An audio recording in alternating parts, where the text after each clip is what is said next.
A cold, dimly lit room, stainless steel instruments on a nearby cart, a gurney illuminated by harsh fluorescent lights, and lying on it a skeleton, or what's left of one. Skinless and lifeless, the human, or maybe not so human frame stretches across the table. Its position is odd, curled on its side, as if slumping to the floor mid-motion. Its limbs are impossibly long, fingers splayed, teeth bared in a silent snarl.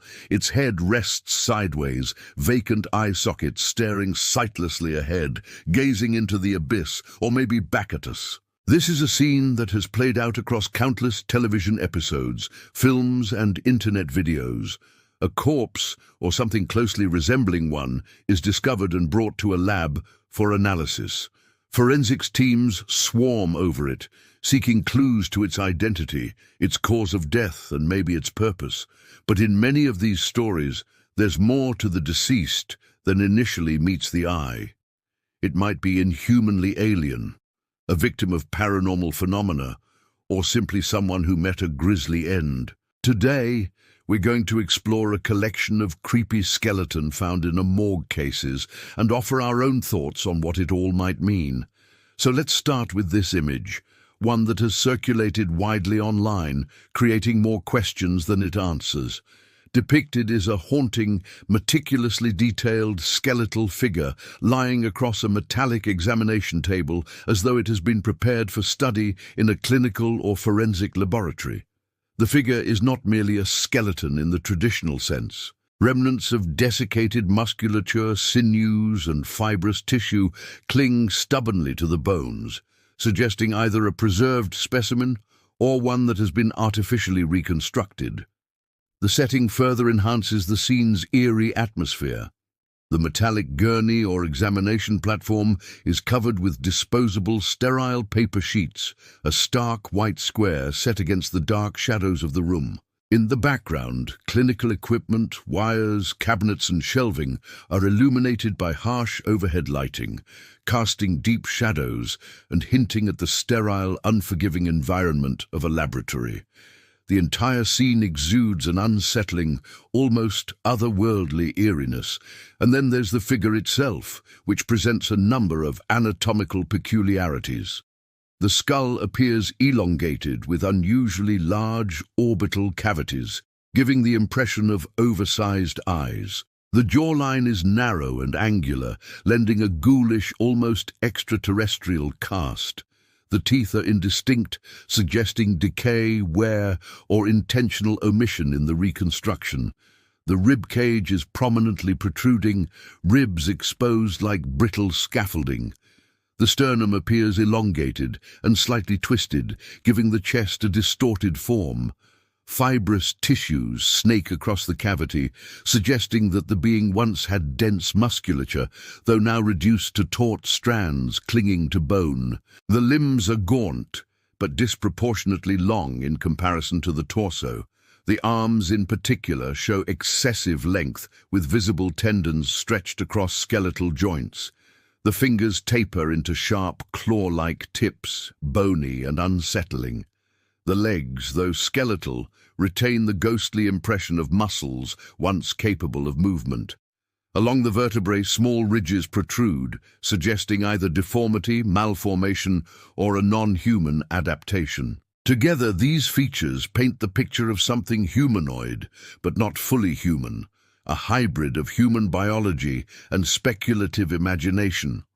It could be a preserved cadaver of unknown origin, a fictional alien autopsy specimen, or a deliberately sculpted artwork meant to disturb and provoke.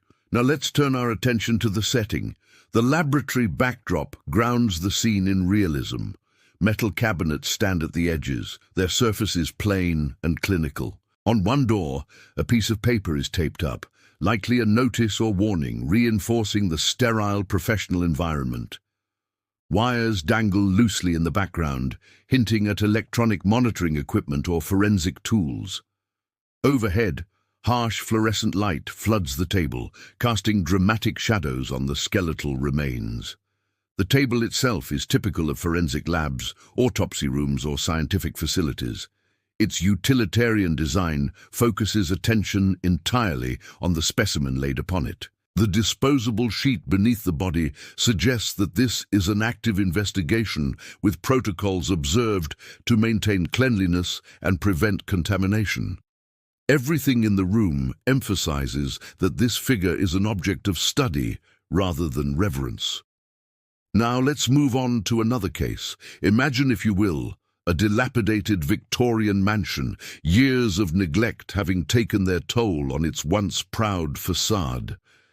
Within its shadowy halls, whispers of a bygone era linger, mixing with the scent of decay and dust motes dancing in slivers of sunlight. Here, amidst the peeling wallpaper and cobweb-draped furniture, a portrait hangs askew, its painted eyes seeming to follow your every move.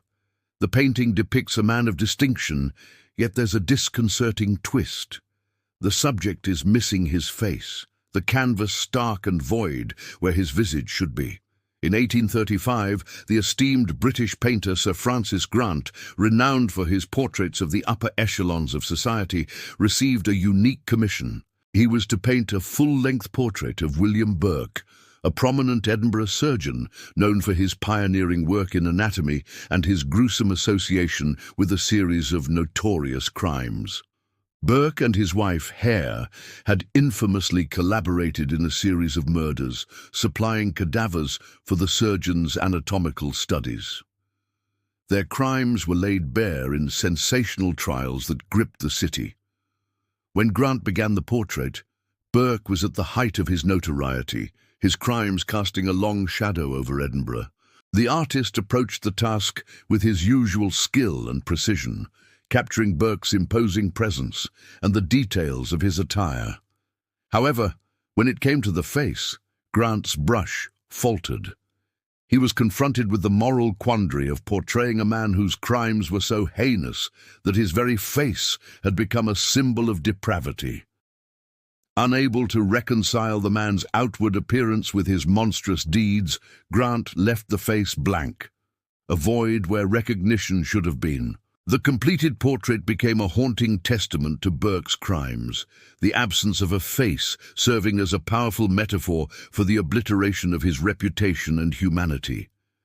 But why did the painter leave the face blank? Was it a symbolic representation of Burke's moral corruption, or a deliberate choice to shock and disturb viewers?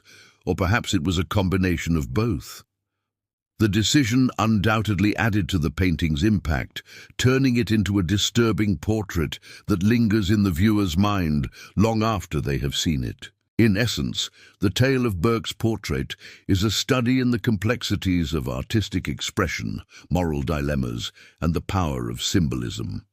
The blank canvas where Burke's face should have been serves as a reminder of the challenges faced by artists throughout history when confronted with depicting controversial subjects.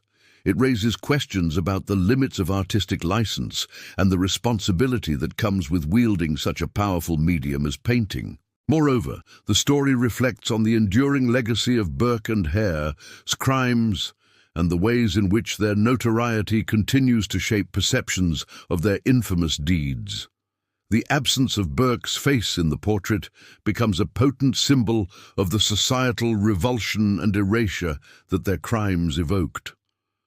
As we conclude our exploration of this unsettling case, we are left to ponder the deeper implications of Burke's portrait and its place in the annals of art and crime. The tale serves as a compelling reminder of the intricate relationship between art, morality, and the haunting realities of history.